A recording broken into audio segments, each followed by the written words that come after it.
raznim delavnicam, tovarnam, torej pregled razvoja nekako obrti in industrije ob reki Savi v Kranju. Lep pozdrav. Zdaj se bomo nekako podali na področje gospodarstva in izkoriščanja vodne sile za gospodarske namene. V svojem prispevku bom nekako orisala, kako je potekal ta proces uvajanja strojnega dela v prvih tovarnah, vse nekako do faze gradnje velikih tovarn in seveda izkoriščanja moči vodne sile Save v ta namen oziroma kakšen je bil pomen Save pri tem. Že samo pogled na mesto Kranj, nekako to na območje, kjer je v času industrializacije doživelo največjo spremembo, lahko zaslutimo, da je bila Sava pri tem pomembna, njen pomen. Je pa že tudi skozi zgodovino tako reka Sava kot tudi reka Kokra sta bili tesno povezani z razvojem naselbine, ki je nastala v bistvu na pomolu nad visokima, nekako nad strugama rek. Na naravno dobro zavarovan in razgledna lokacija nad sotočjem je bila privlačna za naselitev že od najstarejših dob in lega mesta je določala tudi njegovo središčno vlogo. Tako je Kranj spada tudi med najstarejša srednjeveška mesta, imelo pomembno prometno vlogo, bilo je središče trgovanja. Najlažje je bilo dostopno z zahodne strani, torej s strani, kjer teče reka Sava, kar prikazujete te dve podobi. Tukaj je tudi predstavljala glavno prometno komunikacijo most čez reko Savo. Vse do začetka 20. stoletja je bil most lesen in mnogokrat podrt, poškodovan. In šele leta 1910 so končno zgradili betonski most, kar so zahtevali v bistvu vedno večji promet oziroma tovori, ki so jih vozili z železnice. Z desnega brega Save je tudi najbolj značilen pogled na samo mesto in ga najpogosteje tudi zasledimo, medtem ko z vzhodne strani, kjer teče reka Kokra, je teh pogledov zelo malo, ker tudi sama Kokra je nekako tudi v zgodovinskem razvoju je bila pomembna za mlinarstvo, za druge gospodarske namene pa je bila tesna soteska manj primerna. No, če pogledamo pa najstarejšo upodobitev mesta Kranja iz srede 17. stoletja, pa tukaj na sredini, na levo od mostu, na levem bregu Save, dobro viden tudi največji mlin na Savi. Sicer pa je bilo mlinarstvo ena najstarejših obrti v Kranju, kot lahko zasledimo po pisnih virih že iz začetka 14. stoletja in ta dejavnost se je ohranila vse do začetka 20. stoletja. Sprva so bili mlini celo na ladjah na Savi, ker so bili pogosto uničeni, so jih v 18. stoletju preselili na rečni breg. In takrat so nekako zabeleženi 4 mlini, ki so imeli tudi sistem premičnih mlinskih koles, da so s tem lažje se prilagajali nivojem vode. No, in ta mlin ob Savi so seveda dajali v zakup, fevdni zakup, vse nekako do 19. stoletja, ko je bil mlin uničen, nato pa ga je 1870 kupil podjetnik Leopold Jugovic, ki je v Kranj prišel iz Aleksandrije in je na tem mestu zgradil veliko zidano stavbo, tako imenovani umetni valčni mlin, kot so ga takrat imenovali. In so ga označevali za edino večje industrijsko podjetje v mestu. Moko je izvažal vse evropske države, vendar je kmalu začel finančne težave, tako da je že nekaj let kasneje podjetje prodal podjetnemu Petru Majdiču, ki je pa v Kranj prišel iz Mengša. No, za Majdičev mlin ste pa vsekakor slišali, če ne prej pa lansko leto ob velikem požaru, no, in ta stavba je bila tista, ki je tukaj na naslednjem, spodaj desno, katere ostrešje je pogorelo lansko leto. V tej stavbi je Majdič v 70., 80. in nato še v 90. letih 19. stoletja vedno znova širil mlinsko dejavnost, posodabljal, mlin povečal, dodaten kanal dotoka Save uredil, tudi prvo turbino za pogon mlinskih koles. Nato pa je 1892 ob mlinu uredil tudi majhno elektrarno. Sprva je proizvajal samo električni tok samo za razsvetljavo mlina. Mesto se je pa nekako ponujalo tudi to v mestu, da bi za razsvetljavo mesta, ampak nekako do prve svetovne vojne so se temu kar otepali. Majdičev mlin je bil konec 19. stoletja eden največjih mlinov v Avstro-Ogrski. Mlevske izdelke prodajajo po vsej Evropi, celo preko oceanske države nekatere. Po prvi svetovni vojni pa ga je moral zapreti, ker je pač zaradi izgube trga. No, na to se bomo še vrnili, ko bomo govorili o preusmeritvi mlina v drugo dejavnost. Ampak prej bi pa rada še nekaj povedala o podjetnih Kranjčanih, ki so delovali v prvi polovici 19. stoletja in so tudi že neke oblike strojnega dela uvajali.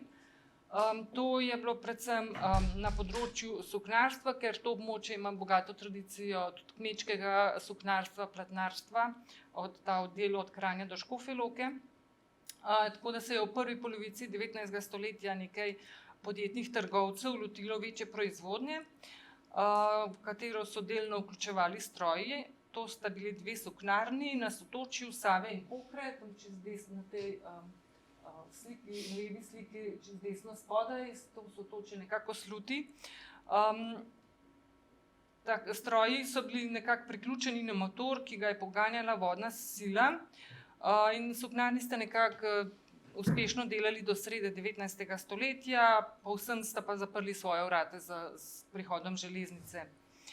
Nekako sta bili znani tudi po svojih izdelkih, nagrajeni na obrtnih razstavah. Prva suknarna je bila v lasti Fidelisa Trpinca, ki ga mogoče poznamo kot enega pomembnih industrialcev 19. stoletja, ampak to svoje podjetje v Kranju je hitro predal nečaku Karlu Florjanu, zato jo bolj poznamo pod imenom Florjanova suknarna. On je nekako sicer po virih zaposloval 100 ljudi, ampak malo lahko ugotovimo, da je samo nekaj 10 jih delalo v samem obratu, ostali so bili pa predice po tem kmečkem zaledju, kjer so kot dodaten zaslužek s tem si pridobili.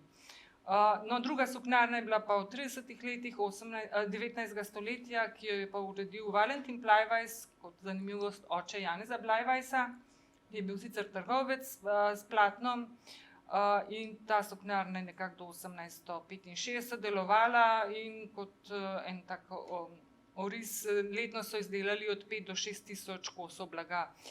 To so bili v bistvu težke odeje, koci za na primer konje, za stiskalnice olja in tako naprej. No, konec 19. stoletja, po propadu teh dveh suknarn, pa je bil poleg mlina edini obrat, ki je vključeval industrijski način proizvodnje, usnjarnja na sotočju Kokre in Save, oziroma kjer se Kokra izlije v Savo na koncu mesta. Sicer je imelo usnjarstvo večstoletno tradicijo, na rečnem bregu je bilo več usnjarskih delavnic. Edini, ki pa je obrt dvignil na industrijsko raven, je bil Karel Polak, ki je v Kranj prišel iz Tržiča, imel pa je tudi veliko usnjarno v Ljubljani, tako da je te dve usnjarni med seboj povezoval. V 1893 je prišel v Kranj, kupil usnjarno družine Mali in se lotil modernizacije obrata, ga povečal, dodal stroje nove. Večje modernizacije pa je bil obrat deležen po požaru leta 1908, ko so tudi nekako vključili novo turbino s 60 kW moči. Za zadostno preskrbo z električno energijo pa je kmalu tudi kupil bližje nekaj 100 metrov oddaljen mlin, ki ga je pa v neposredni bližini tovarne, ki pa ga je uredil v elektrarno. S tem se je proizvodnja v samem obratu povečala precej z 1000 na 2500 kg usnja dnevno. Predvsem je bilo to usnje za podplate, za čevlje, pa znani so bili po galanterijskem usnju za pač te izdelke, pa za izdelavo sedel in tako naprej.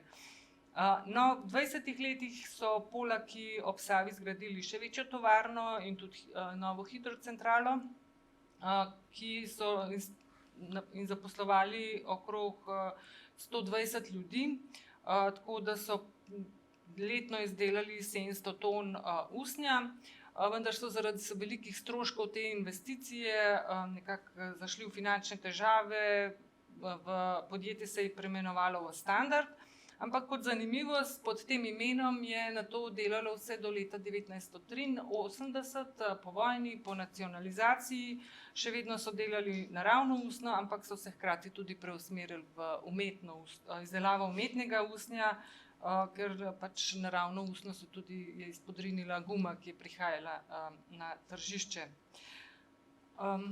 No, to je pa nova hidrocentrala. Na desni pa ta izsek, kjer je tovarna in hidrocentrala.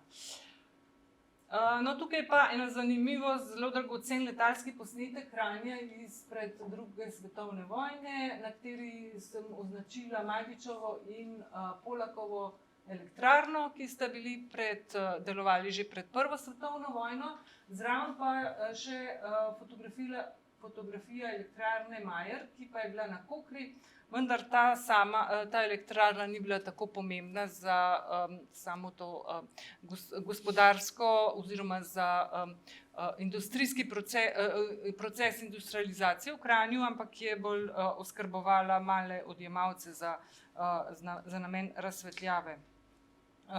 Sicer je bilo na Gorenjskem že leta 1915 dokončana deželna hidrocentrala Završnica, vendar njeno distribucijsko omrežje je bilo sprva omejeno na Zgornjo Gorenjsko, zato je za območje Kranja za zagotavljanje električne energije za nekako pomembnejše manjše hidrocentrale, kot sta bile Polakova in tudi Majdičeva. No, in prav Majdič je bil tisti, ki je prvi nekako se lotil preusmeritve v nekako dobavo električne energije za industrijo. Namreč v 20 letih je v Kranju se hitro povečevalo število industrijskih,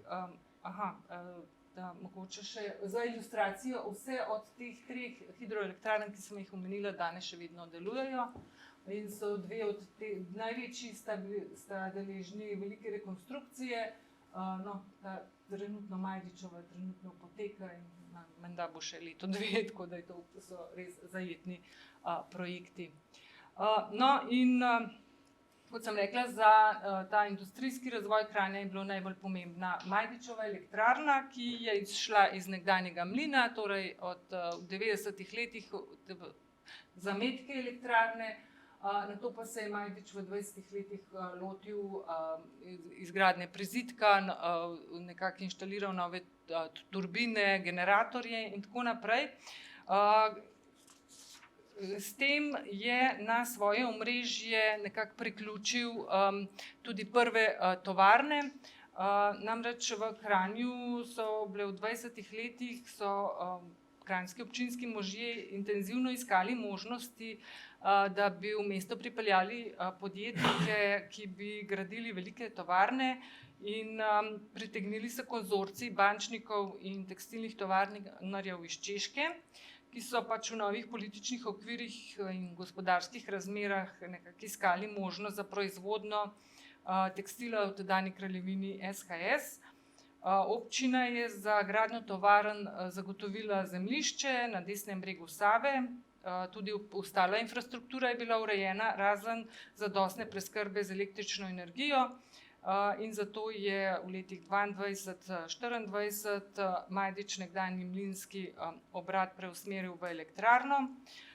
Takrat je tudi občina mu prepustila svojo pravico do vodne sile na Savi, ki je bila pomembna stališča, da so do izgradnje vodovoda iz Save črpali tudi vodo za mestni vodnjak. Prva tovarna, ki jo je priključil na svojo elektrarno, je bila Jugočeška leta 1924. Ta tovarna je stala na desnem bregu Save, kjer na desni fotografiji je najbolj vidna ta tovarna. Kmalu so se ji pridružili še druge tovarne, na levem bregu Save Intex in malo bolj v daljavi Tekstil Indus in Sirčeva tovarna. In nekoliko višje na to Jugobruna konec 20. let.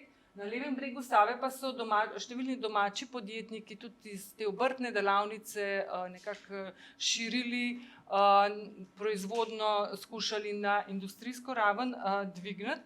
Tako da je bilo naprimer med tovarnami, ki so bile priključene na Majdičevo elektrarno, poleg teh omenjenih tovarn, tudi naprimer tiskarna Sava, puškarna, tovarna gume, Vulkan, pa veliko je bilo pletilskih delavnic, tukaj en tak kolaž reklam tovarn, ki so takrat delovale v Kranju. Od tega je bilo, to je bilo v 30 letih, vsaj 20 srednjih in velikih tovarn, od tega jih je imelo 6, tam od 200 do 1000 zaposlenih. Seveda z rastjo industrije, širitvijo teh obratov je šla z roko v roki tudi širitev Majdičeve elektrarne, ki je morala slediti potrebam. Tako da so prva širitev je bila leta 1928, ko so dodali nove turbine, še večja širitev pa v 30 letih in o tem, kakšen obseg proizvodnje električne energije je bil nam priča sicer zelo redek podatek, ampak v 30 letih leta 1934 so proizvedli 3 milijone 800 kilovatnih ur, 4 leta kasneje pa preko 8 milijonov kilovatnih ur energije. Ampak to za nekako stanovitno preskrbo z elektriko za vse te tovarne še ni bilo dovolj, tako da so te velike Jugočeška, Jugobruna nekako tudi imele svoje provizorične elektrarne, s katerimi so lahko nekako zagotovili nemoteno preskrbo. Tako da iz tega nekako ta lokacijska umestitev kranjske industrije je torej izhajala iz možnosti izkoriščanja vodne sile in se je na tem mestu industrija nato tudi v drugi polovici 20. stoletja širila. Tam je bilo najpomembnejše industrijsko središče kraja. Tako da je prav možnost izkoriščanja vodne sile in tudi same postavitve hidroelektrarne v bistvu v največji meri določala gospodarski oziroma sam industrijski razvoj Kranja kot enega od 20. stoletju industrijsko najpomembnejših centrov Slovenije. Hvala.